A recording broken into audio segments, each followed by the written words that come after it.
Actually motivation বলে কিছুই হয় না, সবটাই ডিসিপ্লিন। আজ থেকে 3 থেকে 4 বছর আগে আমিও ছিল হালকা মোটা টাইপের, লেজি, মাঠ ফাট আসতাম না। একদিন এলাম, তখন আমি ফার্স্ট পাক দিয়েছিলাম 200 মিটার।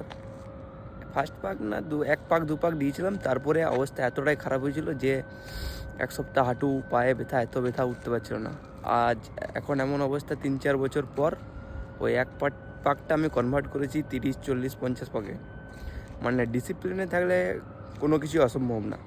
ওই বিছানায় পড়ে পড়ে থাকলে, স্বপ্ন দেখলে স্বপ্নতেই রইবে। বাস্তবে পরিণত করতে গেলে ভাই 5টা 4টার সময় উঠতে হবে, মাঠে আসতে হবে। ওটা মাঠ এখন ফাঁকা আপাতত, কিন্তু বাকিরা এখন আসবে। কিন্তু যা পপুলেশন তার তুলনায় বহুত কম মানুষই সকালে মাঠে আসে। আশা করছি আরও অনেকে আসবে, আসাটা উচিত। এখনকার জেনারেশন তো ঘুমায় শুধু, আসে না। আসাটা উচিত, এলে ভালো লাগবে।